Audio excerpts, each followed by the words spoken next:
Traveling the Vortex.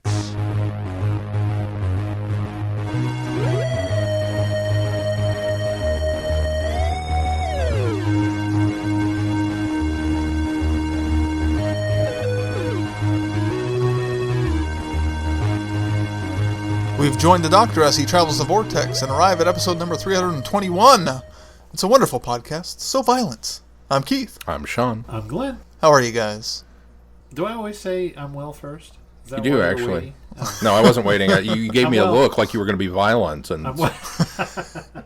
I was giving you my look. Like, don't try it. Yeah. These looks translate so well on audio.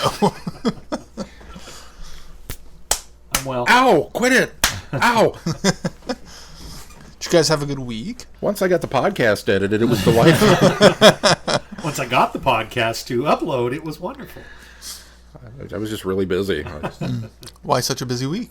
Just work? I Yeah. didn't pressure you at all, did I? No, No. You got the piece that I needed early in the week, so that was important. Yep. No, it was just... It was our listeners that were bugging us for you to upload. And I'm so grateful. You to finish the podcast. I think I needed a week where there was no show going out on time for the listeners to be like, is there going to be a show this week? It's like, oh, they do care.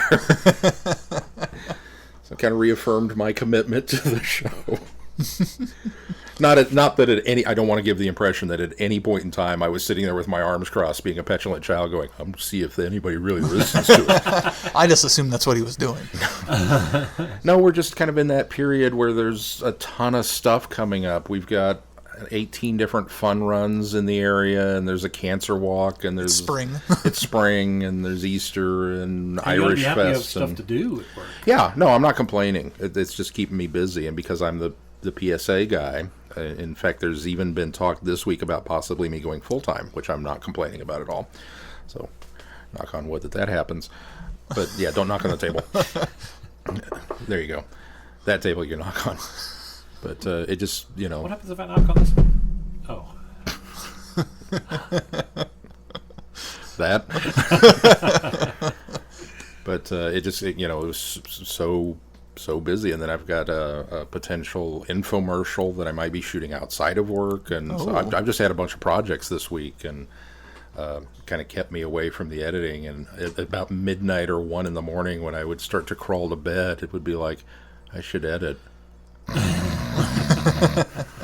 So my apologies, it's totally my fault. Well, we got some, as I said, listeners that were, is everything okay? And somebody had remarked that they were, in fact, I think I had mentioned on Facebook that my computer shot craps this week.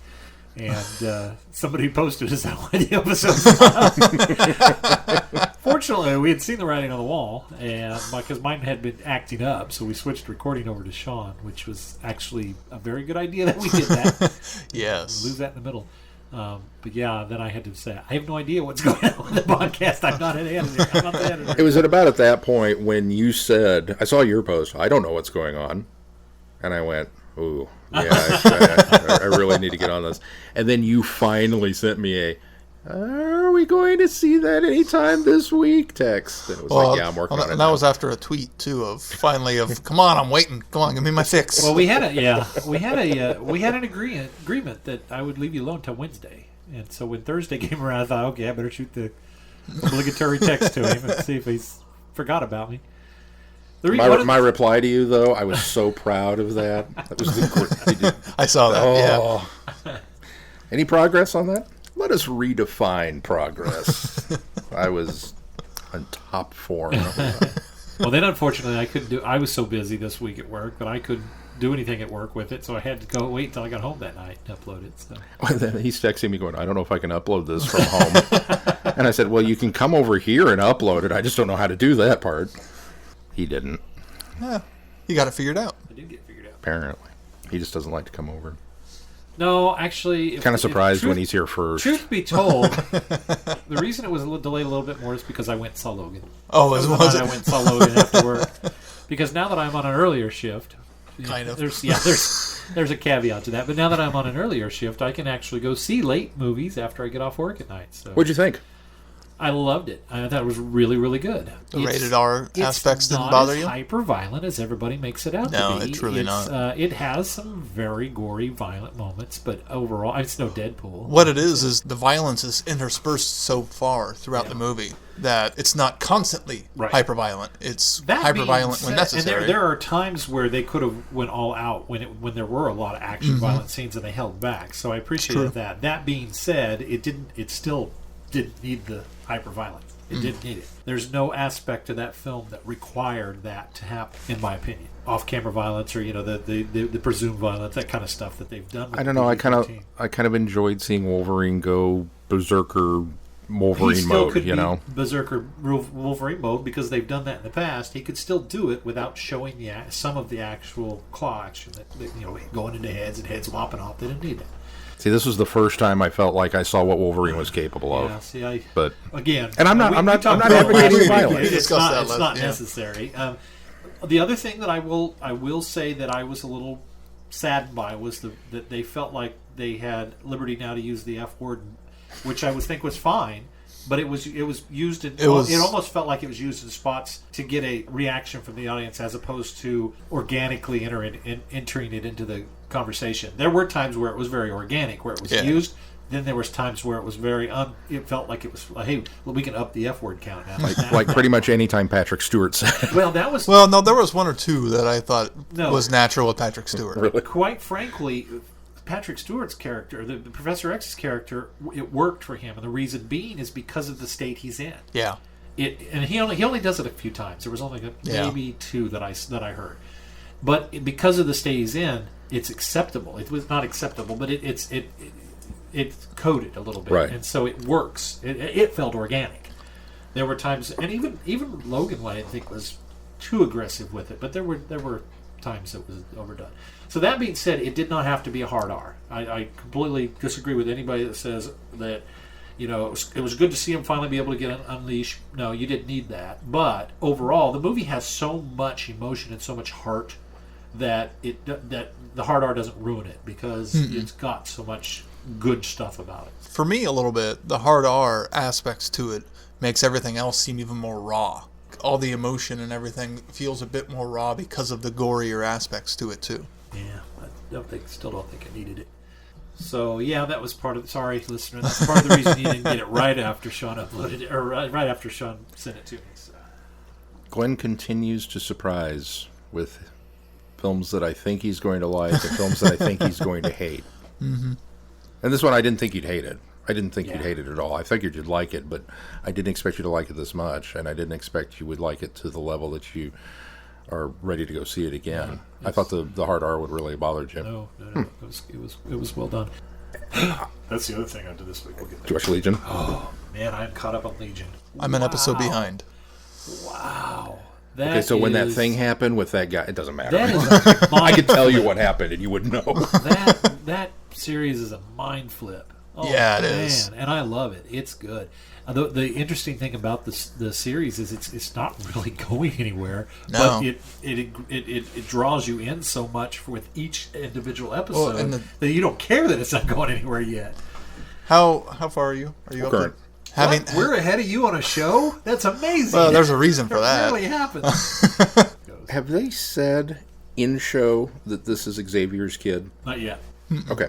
But did you see Patrick Stewart this week said that he'd be up for making a cameo appearance? Oh, did he? After saying that he was done after Logan, that I'd come back for Legion, and because this is his Xavier's kid, and I went, that makes so much more sense now. Spoiled things for a lot of people that didn't know. I'm going to cut this anyway. Wait, we're talking about what I did this week. I'm talking about Legion.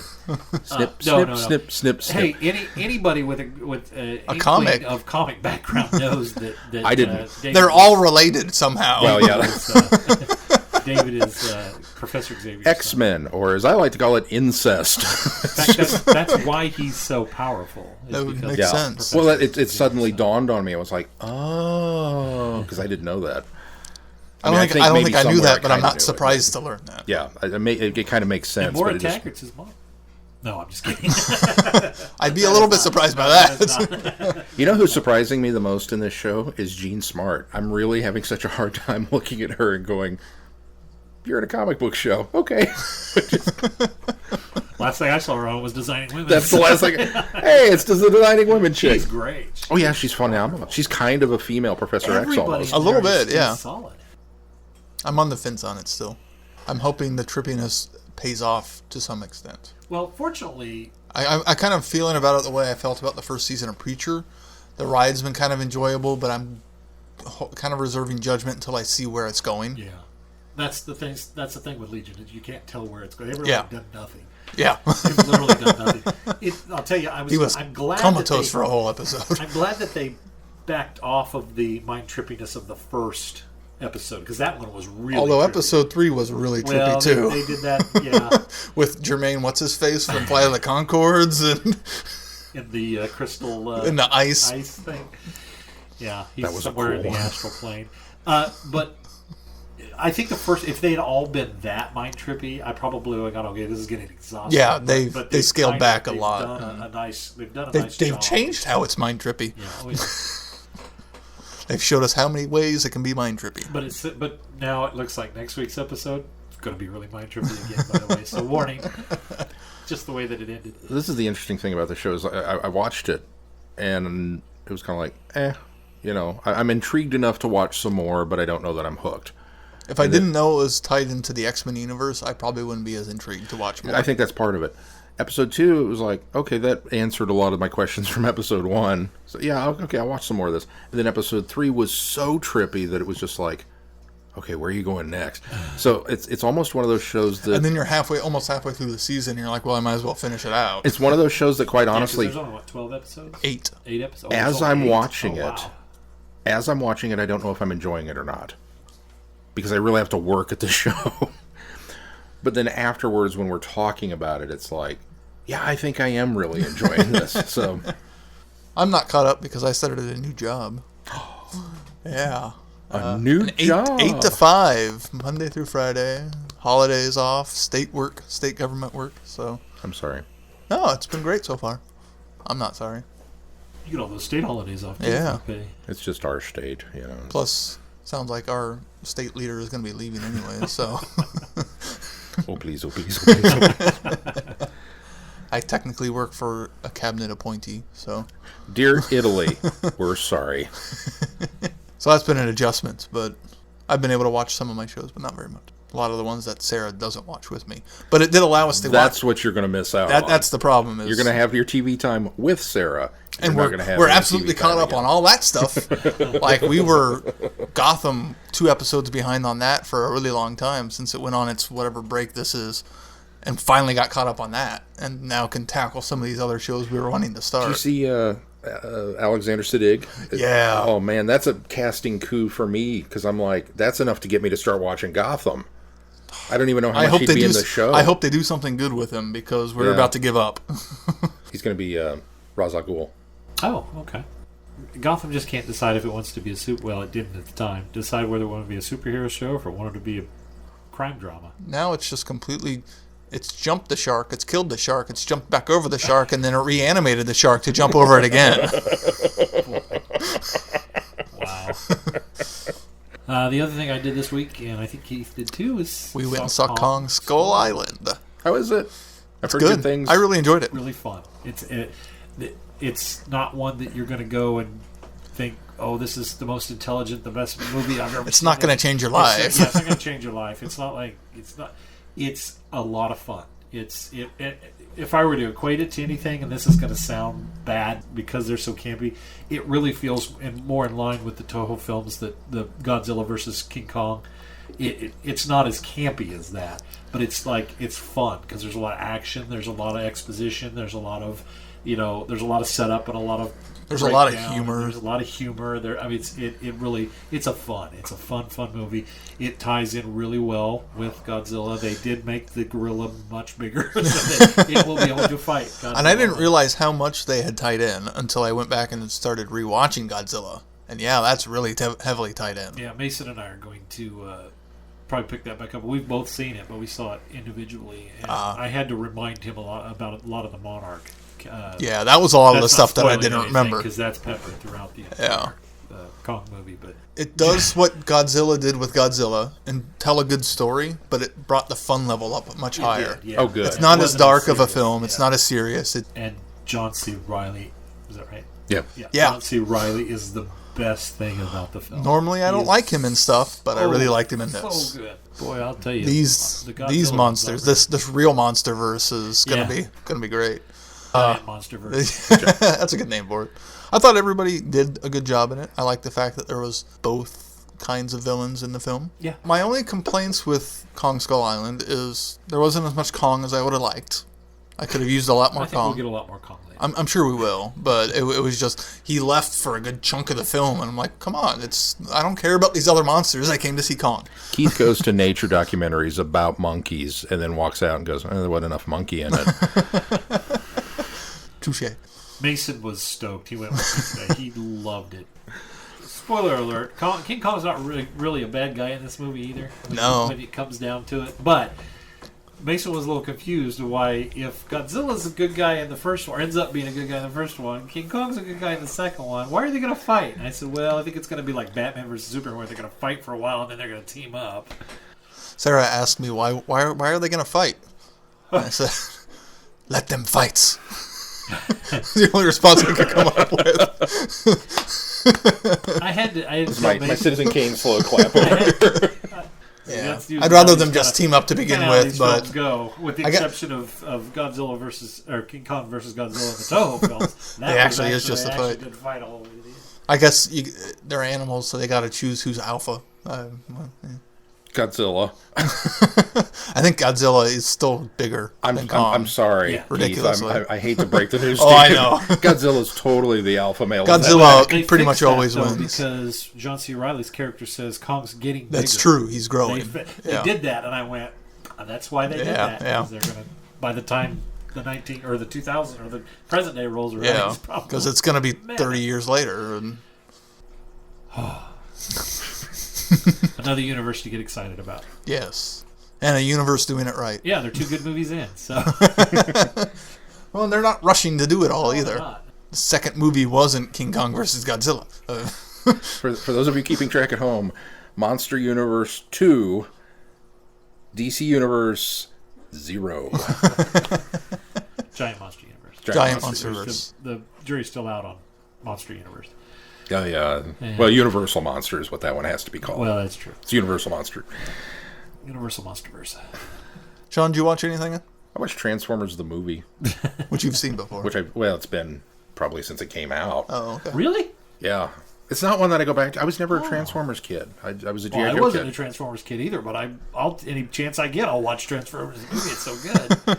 I don't think I've ever seen it, so. I was really struck this time through watching it that, first of all, it is such an 80s movie. Yeah. It is just drenched in... Soundtrack. The soundtrack's visuals. great. The soundtrack is distracting. They have rock 80s songs playing at moments that you shouldn't have. Like, you got the touch. Yeah, and I love it. I love the song. I love No, the song. I love that in the moment in the movie too. But it plays That's right the other before thing about that. Kong and it's like, Skull Island is it has a no. great soundtrack. I want a little more gravitas to that moment. And then I watched part of the documentary on it, and they were like, we really didn't feel, what was the goal? Well, we're coming out with the 87 toy line, which means we have to eliminate the 1986 toy line. So that was pretty much the goal of Transformers the movie. Kill reboot. everybody. Yeah. And they said, we didn't Reset the toy line. think about the fact the kids were going to be devastated. I mean, you watch Optimus Prime die, and it's not like... Spoilers. Yeah, like, Optimus Prime dies. He never truly dies. And it's not like a little bit. It's like he gets shot, stabbed, then goes to the hospital bed and bleeds out, and then he turns gray. And the only thing missing is the tongue hanging out. He flatlines.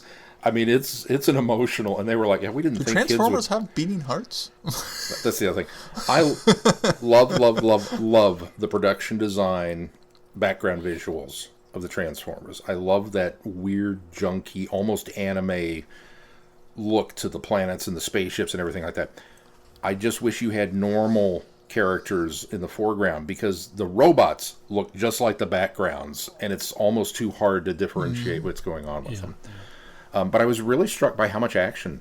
This movie's nonstop from top to bottom. There's not a scene of dialogue. The only pause is Optimus dying, and it's couched between the next action scene. And so then they get on the run, and then they get shot down, and then they are on the run again, and then the bad guys show up, and I mean, it's just bump, bump, bump, bump, bump, bump, bump.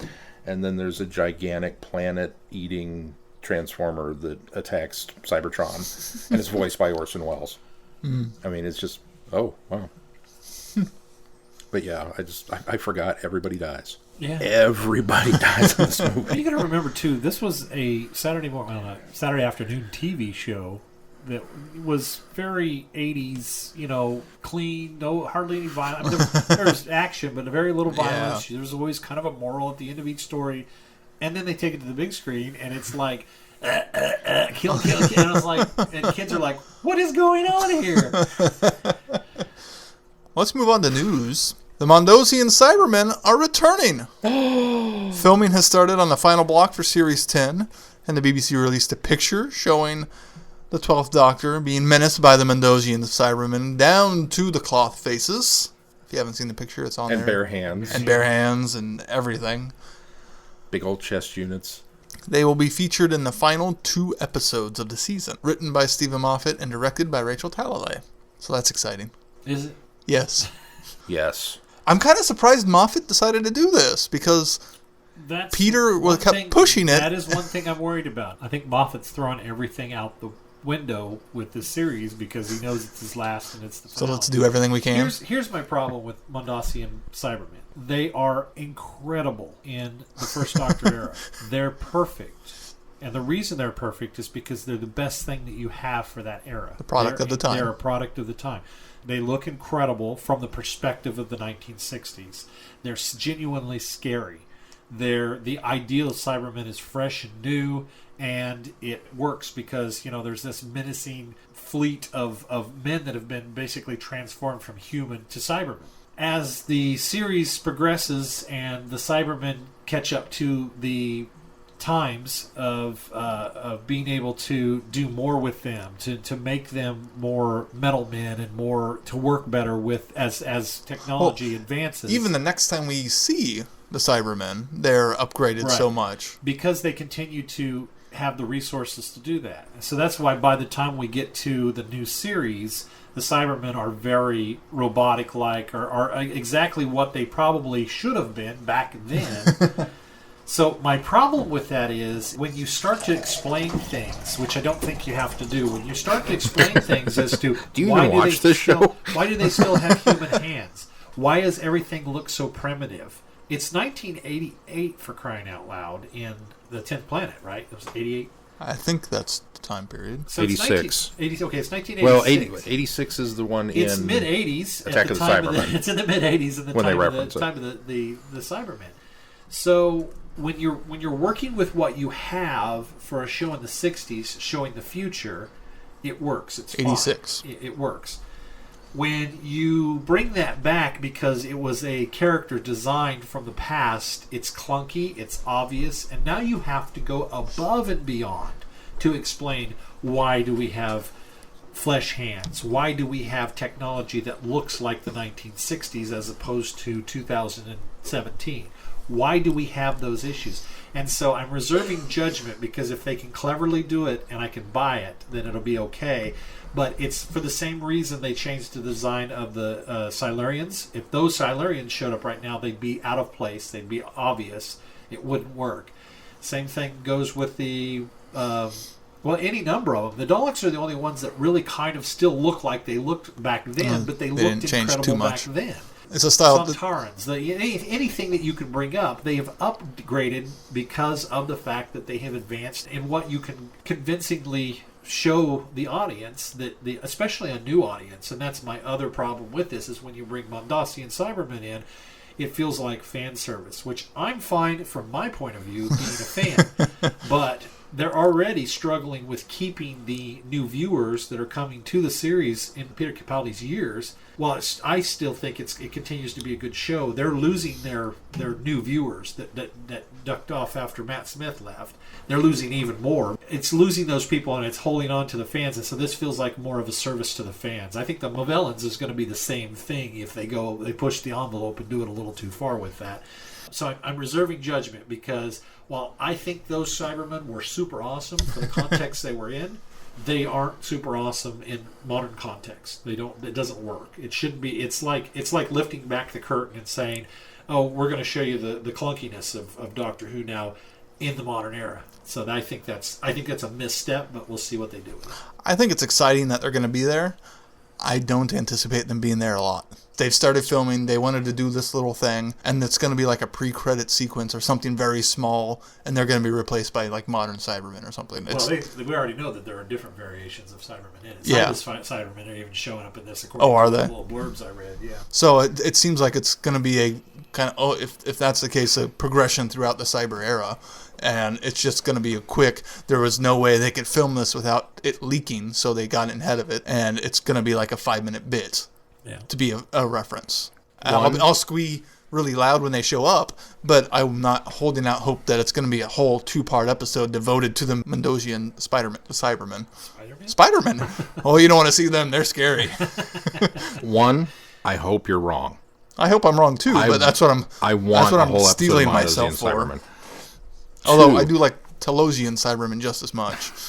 The reason that I hope you're wrong is because we were promised every Dalek ever in Asylum of the Daleks, and it became such a, I think I saw one back there, and it's like, well, why even bother? It's if you're just going to throw them in there, I don't really care if they were in there or not. If this is a progression through the time, I think that's why they're not promising every Cyberman ever. They've realized in hindsight that they promised too more than they provided. Right. Now, I agree with the fan service, and I agree with the idea that you're kind of pulling back the curtain. I 100% disagree with the use of them, and here's my rationale for that. Within the confines of the show, the Silurians, the Sontarans, all those, yes, you're right, you kind of have to update that design. You simply can't have a Sea Devil show up on today's Doctor Who. It's not going to work. Now, if you redesign the Sea Devil and make me believe that, okay, maybe that's what they were supposed to look like, sure, I'll buy that. The Cybermen still work. The Mondosian Cybermen still work in today's Doctor Who because of the nature of them, the fact that they were people. They're not robots. They were people who started augmenting themselves. And I don't care that it looked like 60s era technology. It's a radar dish, and it's still futuristic, clunky sci-fi stuff. It's like, okay, fine. I have zero problem with that because you're augmenting yourself with this. It doesn't have to look like a bionic hand. It doesn't have to look like It don't have to be all robotic. You're right. Within the confines of the cyber timeline, to go from that to the Telos Cybermen to the Revenge of the, there's a general progression there that they keep getting more and more updated and more adaptive. Fine. The problem is they killed them. they really ended the cyber threat. And all of the stories that we've gotten with the Cybermen have been after the wars, after they've been not a thing anymore. Pretty much from Tomb on. Yeah. That they've all been this little ragtag bit of group that's still kind of hanging on.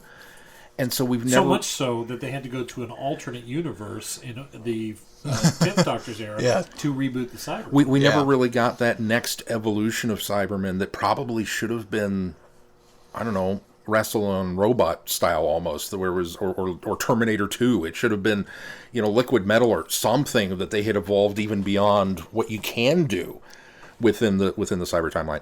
So now New Who comes along, and we get alternate universe Cybus Industries, which I, as a fan, I was squealing, they brought the Cybermen back, and they did a kind of a cool thing with it, and then the problem started. Because now you've kind of established in this universe this is the thing, even though this universe isn't your universe. So how do you bring them back? Well, we're going to keep the design because we're on a budget. But take the Cybus logo off. But take the logo off and kind of have them do the same thing. And the Cybermen... Or have them slip through cracks between universes. Right, and they're still kind of... Regardless of what they've done with them in the new series, they're still Pete's World Cybermen. Yeah. They still clunk around, and I have yet to be impressed, like genuinely impressed with any of the new cyber stories. I've enjoyed them, but I've not really been... way. Dark Water and Death in Heaven is the most unique they've gotten. And that's the most unique they've gone. Story. But being able to fly, while, okay, cool. That's well, I meant more the conversion process. Well, yeah. but being able to fly and some of the, turning them into Iron Man, some of those things are, well, it's about time that we got to this kind of thing. but they're still Pete's World Cybermen. They haven't evolved beyond that initial appearance. So dealing with a show like Doctor Who that has time travel at its core, and you're going to visit, hopefully, the Mondosian era of the Cybermen, and that's why they look like that. Yes, I'm totally on board with that. And all the Doctor has to do is for Bill to go, wow, that's a little low tech. And all he has to do is explain their origin. They were people. They started on. Okay, I don't. We're need early in their that. progress. Yeah, I don't need anything beyond that. It works better if he travels to them as opposed to these Cybermen showing up on Earth. Right. Now, now that shot worries me because it looks like an Earth hallway, yeah, but it's also a twin Earth. Here's the other issue I have with that, though, is I don't have a problem going back to the Mondosian Cybermen. The problem that I have is the hands, which was a costume mistake. They couldn't do the hands, and they were supposed to paint the hands, and they didn't. We only know that the hands looked fleshy and human-y because we know so much about the series. So to do that, I think they should have done silver hands at the very least, or put gloves on them. I think the other problem I have is it's implied in the classic series in the 10th Planet that they're completely made of metal. They're not the... Unfortunately, back then in Orphan and the Move, they sprayed silver cloth suits so that they can move. And when you look at this, it's the sprayed silver cloth suits. It's the gloveless hands. It's the things that they had to get around that you, as a viewer, you didn't notice that. As a viewer, you especially had no since idea. It was black and white. Exactly. You had no idea that they had fleshy hands. You had no idea. Now we're lifting that curtain and they're showing them as they actually were, as opposed to how they intended them to be. And that's the problem I have with it. I think that I like the fleshy hands because it still shows that there is a person underneath all that. That there used to be a human being, and that this is just the last thing that's yet to be fixed or replaced or upgraded or what. It's kind of that. And I would love for there to be a touch. I would love for there to be some sort of tactile experience with that. If they had drawn attention to that, though, in Moonbase, or not Moonbase, in 10th Planet, if they'd drawn attention to that or made a mention of that, but they intentionally did not because they didn't want to call attention. Sure. Well, within the confines of the show, they were stuck with those limitations. But this is how you get around it. Mondosian back, you don't have, because the average viewer didn't know that it's us that immerse ourselves in the backlog and the history and the behind the scenes of Doctor Who that even know about that. And so that's why it lends to fan service and not necessarily progressive of the story, because those hands should have been metal hands. Their entire body should have been metal. They can just fix it by filming it in black and white. It does work. I mean, it looks so much better. It looks so much better in black. That's not even true black and white. I think it still works. I'm really, really hopeful and really, really excited. And if it turns out that Moffat's throwing everything to the wind because it's his last season, hey, maybe so much the better. Let's see what happens. And I'm reserving judgment just the same way I was when I was saying it really feels like Moffat's trying to hook onto the whole superhero thing that he did with. But the problem is he didn't prove to me that he wasn't doing that with the Dr. Mysterio one. So when I got there, I had presumed that that's what he was doing, and then when I watched the whole episode, that's exactly what it felt like he was doing. He was capitalizing on the whole superhero thing, and so to me, his track record is worsening with me, and so I think that eventually we're going to get to that point as well. Losing your faith. I'm losing my faith in Stephen Moffat. I'm actually now to the point where I've seen the clunker that was the Christmas special. To the point where I'm now concerned about Series 10. Concerned about Series 10, and I'm continually losing faith in Moffat, and I'm almost wishing he had gone last season. I'm almost wishing someone would have stepped in and taken over. I hope he proves me wrong when the series comes back. I hope I go, okay, I'm glad he stuck around for one more. I hope that's what happens, but he's not showing me that by putting things out like this, and I think it's exactly what Keith said, is they knew they weren't going to be able to get in front of this thing, so they just owned it and said, here, we're going to show it to people. And they've got people like me that are going, oh, great. And I have no idea if that's true, that it was going to leak or something. But it just seems the most likely. I'm the optimist of the group. I'm going to... You never are. I know you are. No, I'm always the optimist. And here I am in the middle, trying to walk the tightrope of both. I have my rose-colored glasses firmly affixed to my face going into Easter Saturday. I think it's going to be glorious and awesome, and I'm going to continue to hope that until they prove me wrong. That's all it I for have me. to say on it. So they prove you wrong again. Again. That's it for news. What are we reviewing this week, Keith? City of Death. Give me something happy to get me away from this non-believer over here to my left. The Doctor takes Romana for a holiday in Paris, a city which, like a fine wine, has a bouquet all of its own, especially if you visit during one of the vintage years. But the TARDIS takes him to 1979, a table wine year, a year whose vintage is soured by cracks, not in their wine glasses, but in the very fabric of time itself. Soon the Time Lords are embroiled in an audacious alien scheme which encompasses homemade time machines, the theft of the Mona Lisa, the resurrection of the much-feared Jaggeroth race, and the beginning, and quite possibly the end, of all life on Earth. Aided by a British private detective Duggan, whose speciality is stumping people, the Doctor and Romana must thwart the machinations of the suave, mysterious Count Scarleone, all 12 of him, if the human race has any chance of survival. But then, the Doctor's holidays tend to turn out a bit like this. Bum, bum, bum. Now, that's for the story. If it was up to Duggan, there'd be cracks in the wine glasses, too. That's true. There wouldn't be a wine There glass. wouldn't be a wine glass left. I give a bum, bum, bum to the story.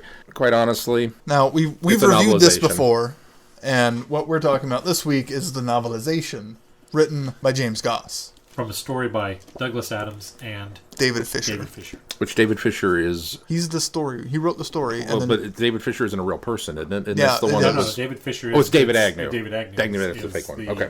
I love City of Death. I absolutely love City of Death. I don't...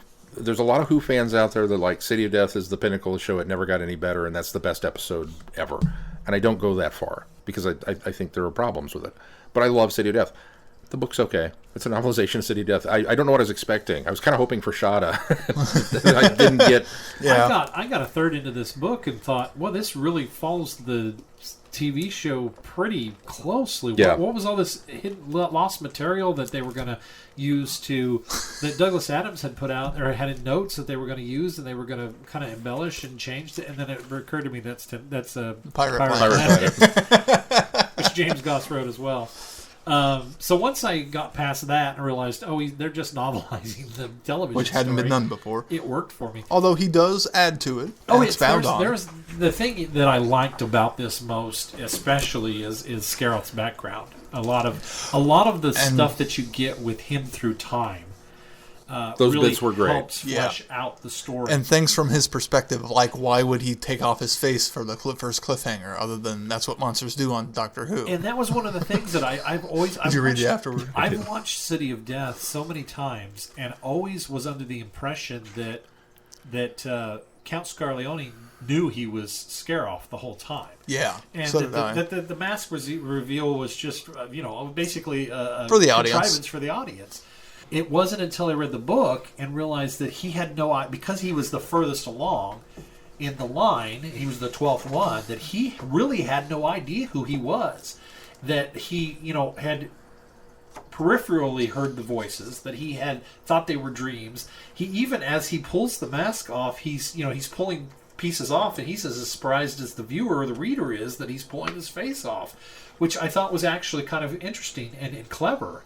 And it works for me. And in hindsight, now reading the book, when we went back and watched it for Friday Night Who, I kind of glimmered that might have been where they were going with it anyway, because he does make the comment later that it's all true. He makes that, but that doesn't come across well enough in the television show the television story in order to convey the fact that this was as much of a surprise to him that he's Scaroff. Now, when all of the memories come back and everything washes over, he's very accepting of it because he does realize that he's in his place, and it's like a shroud is lifted on the recessed memories, and it works really well again in the book. And so, and he goes there for a while, at least in the book, almost against it or almost fighting denying it a little. Yeah. And I enjoyed that aspect of him, giving him depth. Yeah.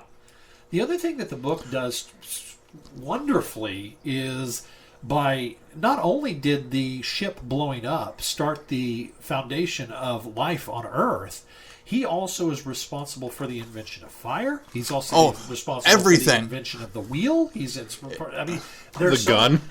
the pyramids. It gives so much depth. And as they continue to these things to unfold, it makes the Count's story, or Scarol's story, so much more colorful and so much more impactful to the situation that we're in today with the Dr. Romana showing up to thwart this. And so I think the book really, really embellishes a lot of the story that you don't get in the television story. So this is almost a compliment to what is one of my favorite classic Doctor Who stories. Well, and it's one of those that, based off the afternote, was in the scripts, and then James Goss kind of took it and expounded on it even more, which I truly appreciated.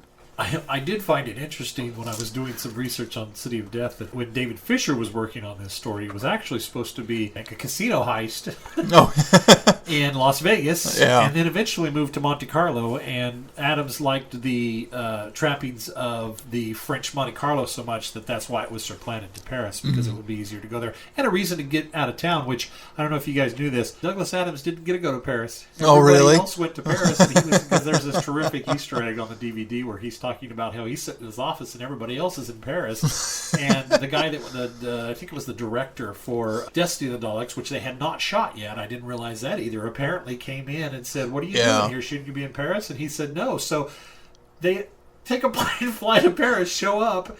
Everybody's very disinterested in the fact that Douglas Adams and this other guy's there, that they decide to leave and go on a bender.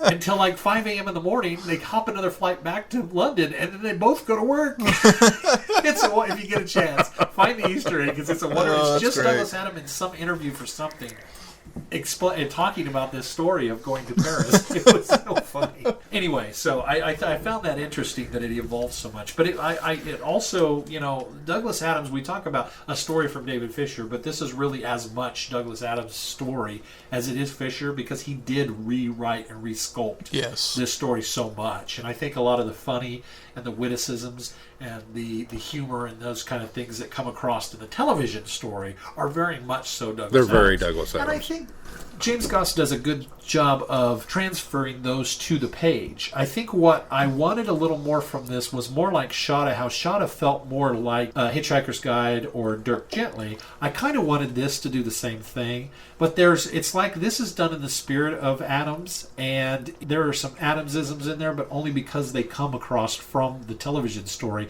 not necessarily because he was trying to write this like Douglas Adams. I appreciate that about it now that I'm finished with it, because I think it needed to be a novelization of the story, and Douglas Adams doesn't do the story of City of Death on screen like Hitchhiker's Guide. No, it's a Doctor. It's first and foremost, it's a Doctor Who story. First and foremost, a Doctor Who story, and I think that James Goss does a good job of continuing that idea of it's first and foremost a novelization of a Doctor Who story, and so it worked well for me. Once I got a chance to put it aside and say, okay, yeah, it's a Douglas Adams story, but it's not Douglas Adams. It's not that kind of story. So it worked well for me as well.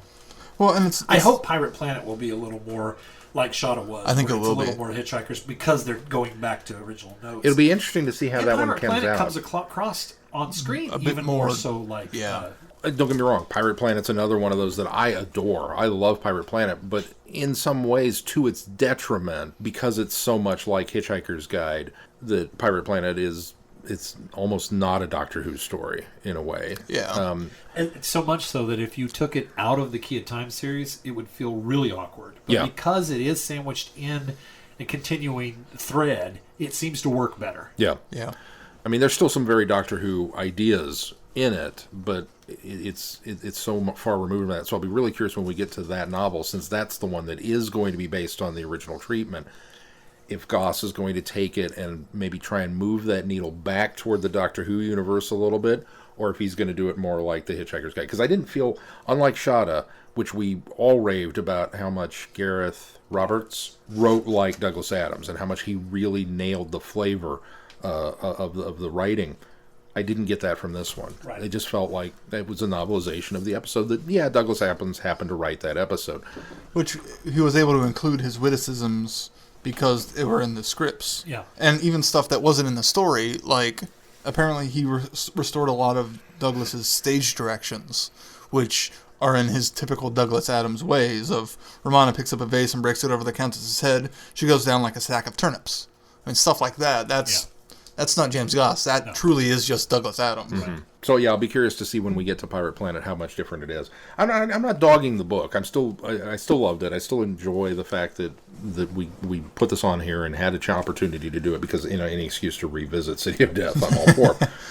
I don't feel like it's one that I need to own versus Shada, which is like, yeah, I'm so glad I own Shada. So I'm kind of glad that I got the library copy. I think I could read this again. I think I would own Really? it. I think I would revisit it maybe in a year or so. But maybe because I got as much enjoyment reading it as I get when I watch the television story. And I think because of the embellishments and the expounding on the character of Scarleone, expounding on the character of the Countess, which I think you get now watching City of Death, she seems so two-dimensional now. After reading that, I watched that and I felt like there's nothing to this woman. There's nothing to here.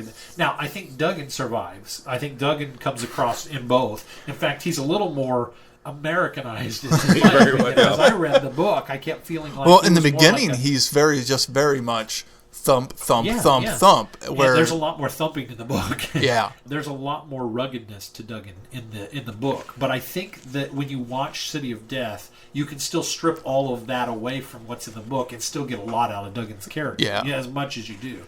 The Dr. Romana, I think, are still spot on. I think they're perfect translations from the book from the show to the book. The other thing that I was so grateful for is I've never made it a secret that my favorite cameos, Doctor Who, I thought you'd like that. John Cleese, and I cannot remember the actress's name, but she is also a comedian. That is one of my all-time favorite scenes in Doctor Who, just alone, let alone the fact that it's a cameo. So to get names of them now, Harrison and Elena, and their backstory. The backstory that is peppered through here, where they're going to these different things, and Elena's so into art and Paris, and you find something that will inspire you, and Harrison's very no, I don't see it. And then to have that last scene where they're watching the TARDIS and they go running in there and it disappears, and Harrison finally gets his Paris moment. I was like, that is perfect. That is so perfect. I loved it. I loved getting backstory of a superficial character in a story that I love. See, that's part of the story that kind of dragged for me. I'm with Keith. I knew Glenn, you would love it just because you love that cameo, and as soon as they showed up, and she was all about art, and he wasn't, I knew where it was going.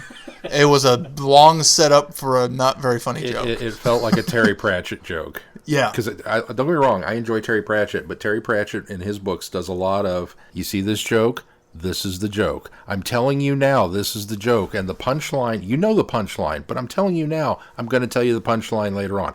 And a couple chapters later, you remember the joke, That's right? You don't forget about it. That's Here what it I is. liked about Color and Magic was all of those little moments. And you kind of keep going and going and going and going, and then you get to the joke, and you're like, oh, yeah, okay. Thanks for, I mean... this one was a little more obvious because we had seen the we know the original television source, story, yeah, so we know where he's going with it. Well, but I mean, we joke about whipping a dead horse. This is the literary definition of whipping a dead horse. And to some extent, it felt like it was his way of padding it out more to make it more novel length as opposed to a novelization size, whereas the short target version as opposed to this much longer version. Yeah, I'm freely willing to admit, had I never seen City of Death and didn't know who these characters were, maybe that moment would have been, for me. Knowing where those characters were, I didn't care. I'm going to flip that on its ear, and had I not known who those characters were in the TV story, that would have felt like, what do we even bother? Who are these people? Why do I care? And I think because he makes you care about such a small moment in the television story, it worked so much better for me. The other thing, quite honestly, is the opening chapter. I love the Scaroth stuff where we get kind of a little bit more about the explosion. Eleanor Braun, that's who that was, the other actress. Heidi, the Countess. I like getting her initial in the bank where she meets him for the first time. How much money do you want to steal? All of it. Okay. Yeah. So those were kind of cool. Most of the first chapter I didn't care about.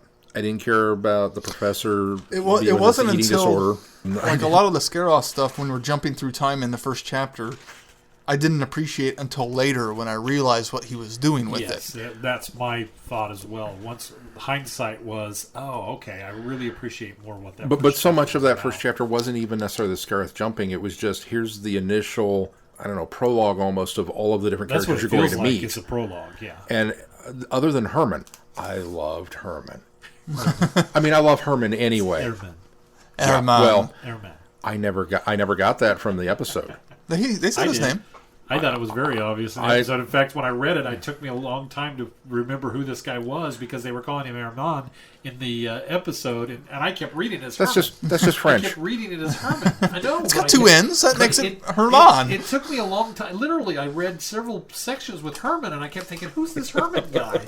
And it really isn't until the What a wonderful butler. He's so violent. Butler, and I went, oh, Herman, no wonder. Herman. That's just a French thing for me. Oh, it is. I just didn't think. There's a lot of French in here. That's why you don't like this Well, book. yeah, that was that. There's a lot of French in the book. I stumbled through a lot of it going, what the? How do you read that? I never. I read French pretty well. I never picked up on it in the episode. As many times as I've seen City of Death, I never really picked up on Herman, other than just there being French and hoity-toity. Seeing it in print with two N's, and then getting that chapter at the beginning, I went, oh, he's a Nazi.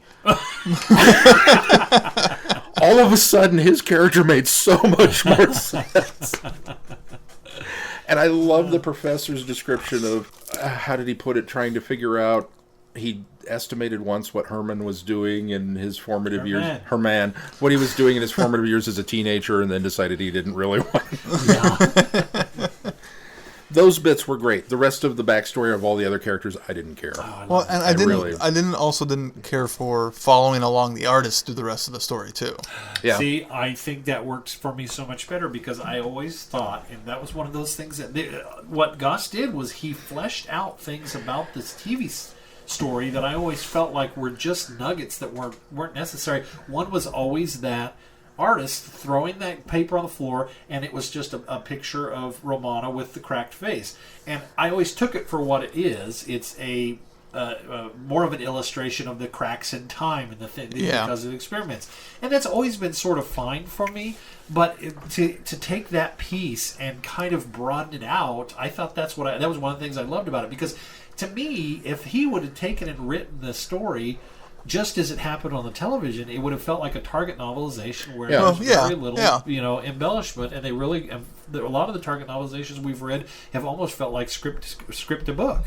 And so that's what I really liked about this one is it didn't feel like he was padding it out per se, but it felt like he was expanding on it and having that artist that's in there that is constantly having this problem where he's drawing the faces, and even with the family, the tourists, the American family that's posing, and he's struggling with it because maybe this time, just this one time, I'll be able to draw their faces, and then he can't. I mean, I loved that. That was so colorful. That's what I liked about the novel is there was a lot of color to it. See, I will half agree with you. I think a lot of the embellishments with the Count and the Professor and all of this other stuff I enjoyed and didn't feel like padding out. The artists and the appreciators are the two parts where it felt like it was padded.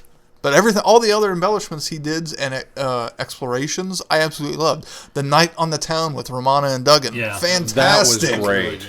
The fact that she gets drunk and, for the first time ever.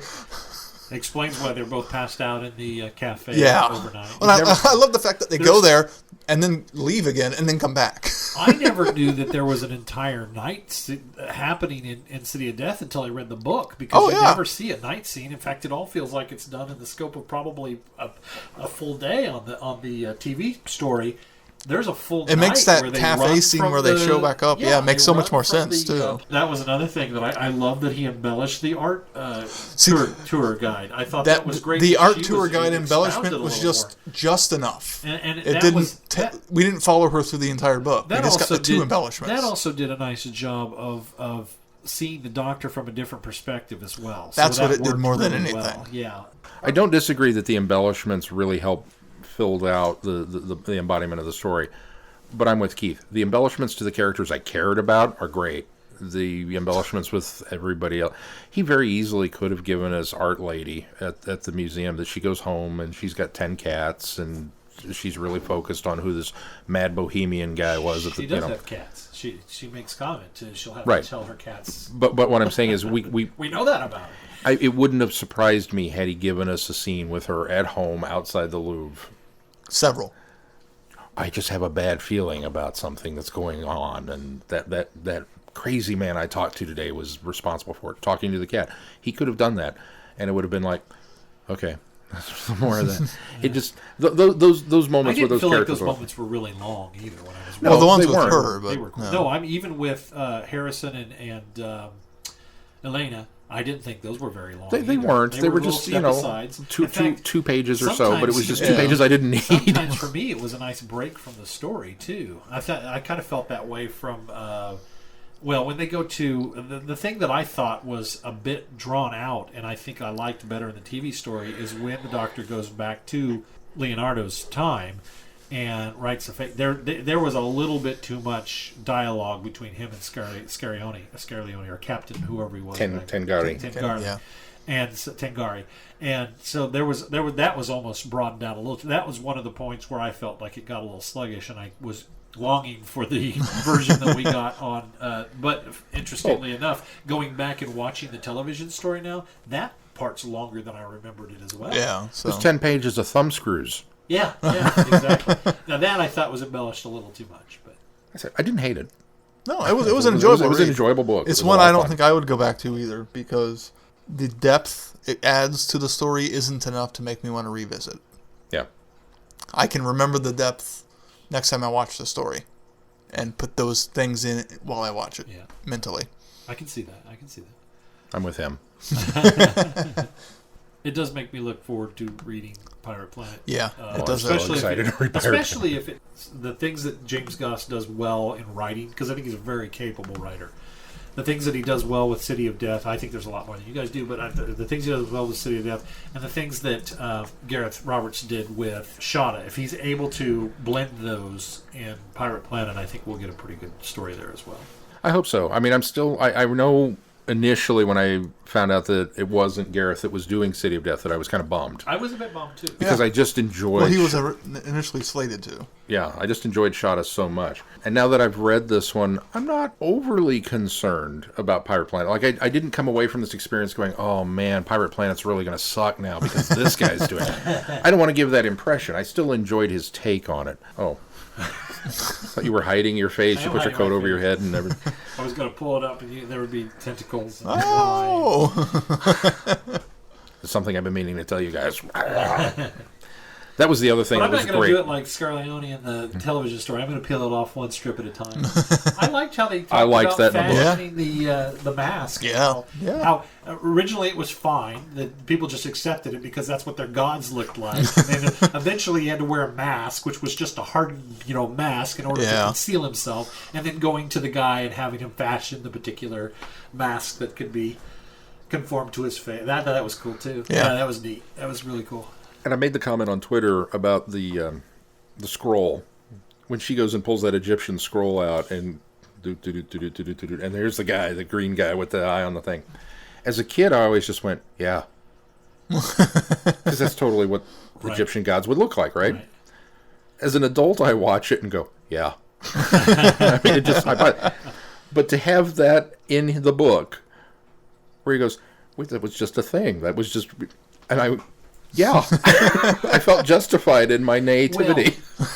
Back to that scene, I really like the way he writes that scene, because in the television story I was always okay with it. Now I'm not. Is that the doctor tells her, "Do you really know who he is?" And then she goes right to the thing, after he leaves, opens the thing and goes, and suddenly she realizes, "Oh my God, he's not the man I know." This did a nice job of leading her into that and convincing her, suddenly convincing herself that maybe I don't know him so much. But that's because she has a lot of interaction with Scarleone as he's changing.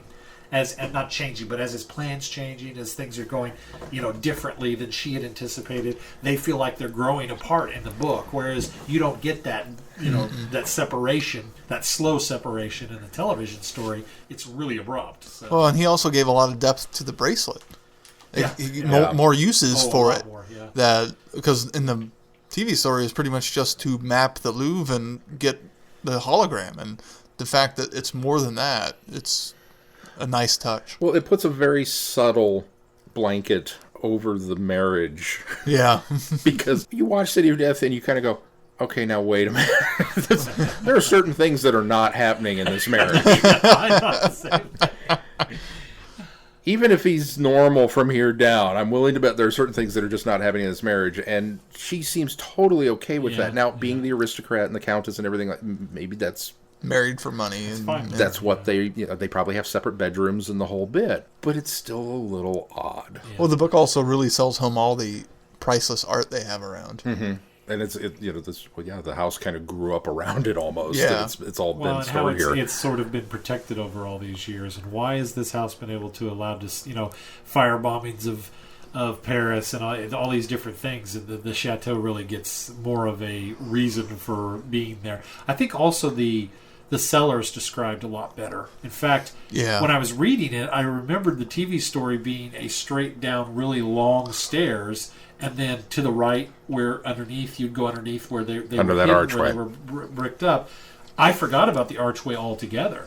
Oh, really? Yeah, and so when I saw the story again, I went, "Oh gosh, that's completely different than I remembered seeing it." And I remembered seeing it more like it's described in the book. But is that because I've more recently read the book than I've seen the television show or the television story? So yeah, I remembered it much more like the book. And then when I saw it, I was like, "Oh, that's kind of a crummy design." I mean, it's fine, it works, but that's a little more. The cellar in the TV story is almost 100% completely designed around the stairs have to be this long for Romana to make her comment about the wall not being deep enough, since that's where we're going to put it. The whole thing is that's where the hidden room is.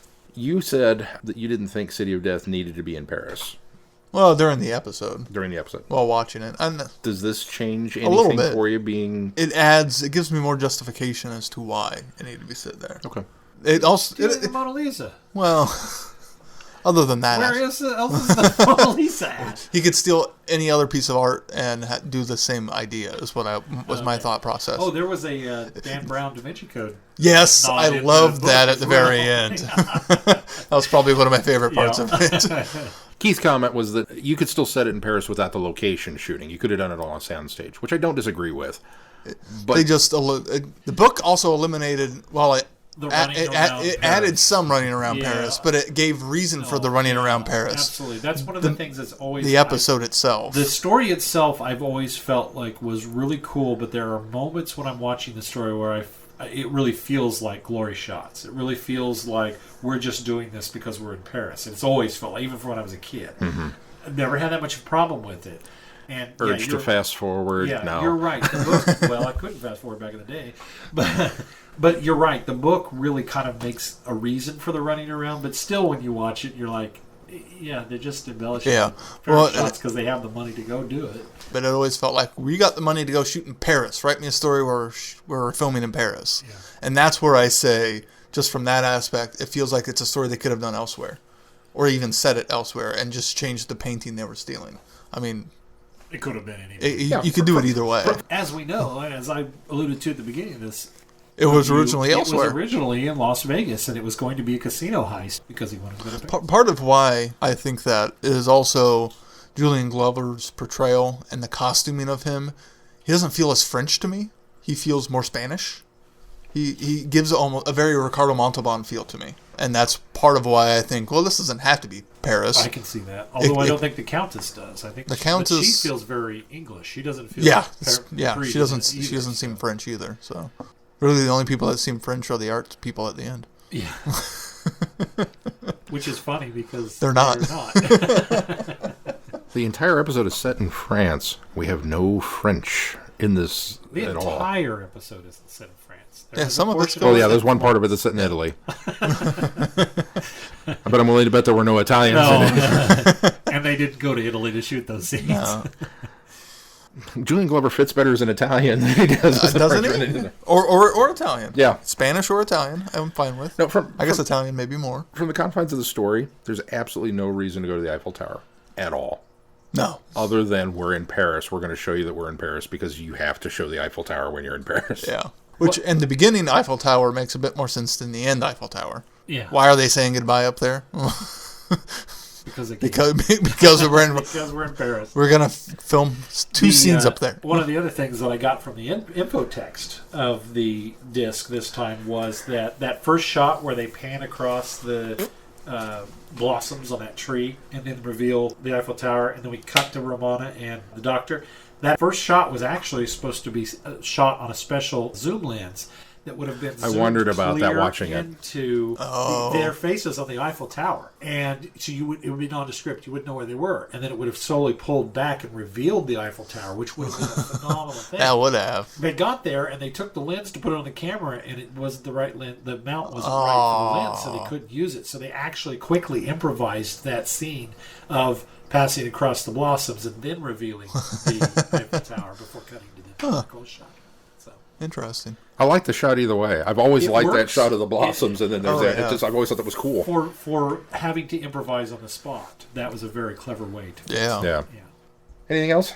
I don't think so. I don't think what so. What do we got coming up on the schedule? Well, coming up on the schedule this week, Friday Night Who, which is our weekly Friday night Doctor Who watch along, that you're welcome to join us with and tweet and have fun with it. We're doing Peter Davidson in Time Flight. So from one bit of location shooting to another, we get the Concorde in that one. And then a pair of audios for our show next week. We're going to do two Big Finish mainline stories. Number 91, Circular Time, and number 93, Renaissance of the Daleks. The following week is the Arc for Friday Night Who with William Hartnell, followed by our listeners' poll. We're going to release a series of polls asking you to tell us who the worst monsters in Doctor Who are. The ones that are just the absolute dregs that you can't stand because they're horrible and stupid and whatever. And then we're going to defend them. That's the goal anyway. We're going to do some funky perchery with the first 3 parts of Invasion of the Dinosaurs. That's a 4-part story, though, isn't it? No, or it's 6. a 6. It's a 7. Is it 6 or 7? I think it's 6. Is it 6? Did I get it right? We'll do 3. I thought City of Death was 6 when I popped the disc in and realized I was in scene selection and not... Oh, is that what you were looking at? I was going to say that on Twitter and I forgot to mention when it happened. So Invasion of the Dinosaurs the following week, and then a correction, because Keith pointed out last week that I goofed. So our episode number 324, we will still be reviewing the 12th Doctor Titan Comics Series 2, issues 11 through 15. So we'll be finishing that one up. And then initially I had Big Finish mainline story number 89, No Man's Land, but we had skipped an Ace and Hex story. So I've taken No Man's Land off the schedule and replaced it with number 79, Night Thoughts, which is the one we should have listened to before we did the settling. I don't think it'll matter, but we'll find out in 3 weeks when we get to it. It'll be all right. We've been making Keith watch Doctor Who out of order for so long. We can listen to one. He can stand to do one. And then finally, we'll finish off Invasion of the Dinosaurs on the 7th of April. And the show that week will be the Titan Comics 3rd Doctor miniseries. And then Big Finish's mainline story number 108, The Assassin in the Limelight, which brings us right up to Easter Saturday and the premiere of the new show. So we'll have a new schedule for you at that point. As far as the shows go, we will, of course, be reviewing new episodes episodically, week to week as they come out. And a note at that point that has been our policy from the get-go, once it has aired in regards to Doctor Who, it's fair game to talk about. So if you want to continue to listen to us and not be spoiled, you better be watching along as well. We'd appreciate it if you could support us on Patreon. We have a button on our page, travelingthevortex.com. It'll take you right to Patreon. There you can make a generous donation or a simple donation, a small donation, whatever you can do for us. All of that money goes right back into the show. Thank you again to all of those who are supporting us. You guys don't understand how impactful, monumental those donations are. It really does help this show. Keeps things going on. Unfortunately, it's never enough to buy me a new computer, but but keep it coming. I don't know if that goes right back into the podcast. Server space, I understand. That one makes sense. Of course, we have other links on the side of the page there that we'd like you to click through as well. If you're considering buying on Amazon, definitely click through that link. Because if you'd like to buy a copy of City of Death, go to our page first and then go to Amazon to buy it. A couple of convention appearances, just FYI for the folks out there that are looking to maybe catch us live. We are going to be at Planet Comic-Con at the end of April in Kansas City. And then we are finalizing our plans for British Fest up in Omaha which June. is in June. First week of First week of June. So those are 2 that you can find us at if you're in the area. All right, if that's going to do it for this week, until next week, I'm Glenn. I'm Sean. I'm Keith. Cheers. Good night, everybody. Be seeing you. You have been listening to Traveling the Vortex. Doctor Who and all of its associated programs are owned and trademarked by the BBC. No infringement is intended or implied.